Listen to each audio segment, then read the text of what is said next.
જય હિન્દ વિદ્યાર્થી મિત્રો, હું ચિરાગ બરાડ। તો વડોદરા જિલ્લામાં નવોદય 2026માં કેટલું મેરિટ છે અને આવનારા સમયના વેઇટિંગ લિસ્ટની જો વાત કરી તો વિદ્યાર્થી મિત્રો અત્યારે હાલમાં વડોદરા જિલ્લાની જો વાત કરી તો એમાં કુલ 8 બ્લોક એટલે 8 તાલુકા છે। હવે તમારા એડમિટ કાર્ડમાં કયો બ્લોક છે એ અત્યારે ખાસ તમારે જોવાનું રહેશે। ત્યાર પછી જો જોઈએ તો ગ્રામ્ય ઓબીસી કેટેગરીમાં 72.5 એટલે કે 270માં ક્રમાંક સુધી વિદ્યાર્થીનો અહીંયા વારો આવેલો છે। ત્યાર પછી અહીંયા ગ્રામ્ય એસી કેટેગરીની વાત કરી તો એમાં 73.75 એટલે કે જિલ્લામાં 260માં ક્રમાંક સુધી વારો આવેલો છે। ત્યાર પછી ગ્રામ્ય એસટી કેટેગરીમાં 72.5 એટલે કે 305 જે ક્રમ છે ત્યાં સુધી વિદ્યાર્થીઓનો સમાવેશ થયેલો છે।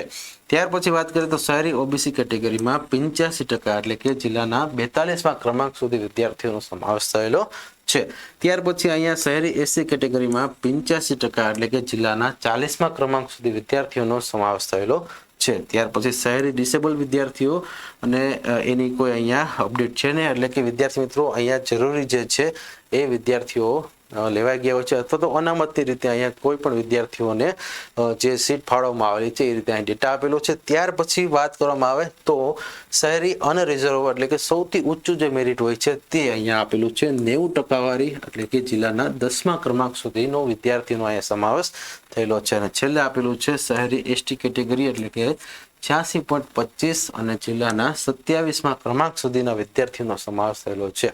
વિદ્યાર્થી મિત્રો, તમારા જિલ્લાની ડીઓ ઓફિસ એટલે કે શિક્ષણ કચેરીમાંથી તમે અહીંયા વેઇટિંગ લિસ્ટની માહિતી મેળવી શકો છો। ઉપરાંત તમારા જિલ્લાની નવોદયમાં તપાસ કરી પણ તમે આ વેઇટિંગ લિસ્ટની માહિતી મેળવી શકો છો। અને એમ્બિશન એક્ઝામ એટલે કે તમે જે અત્યારે વિડીયો જોઈ રહ્યા છો ને એમાં સૌથી પહેલા ને સૌથી સચોટ સીઈટીની કોઈ અપડેટ હોય, બાલાછડીની કોઈ અપડેટ હોય કે પછી નવોદયની કોઈ અપડેટ હોય તો મારા જૂના લાઈવ લેક્ચર્સના ફોલ્ડરમાં તમે જોઈ શકો છો વિદ્યાર્થી મિત્રો। એવી જ રીતે આવનારા સમયમાં પણ બધા જ જિલ્લાની જ્યારે વેઇટિંગ લિસ્ટ બહાર પાડવામાં આવશે ત્યારે આ યુટ્યુબ ચેનલમાં સૌથી પહેલા ને સૌથી સચોટ અપડેટ હશે। તો વિદ્યાર્થી મિત્રો અત્યારે જ આ યુટ્યુબ ચેનલને પહેલા તો સબસ્ક્રાઇબ કરી દો અને વિડીયોને એક લાઇક કરી દો અને તમારા બધા જ ગ્રુપ અને તમારા બરોડા જિલ્લાના બધા જ તમારા મિત્રો સર્કલ સુધી આ વિડીયોને શેર કરો।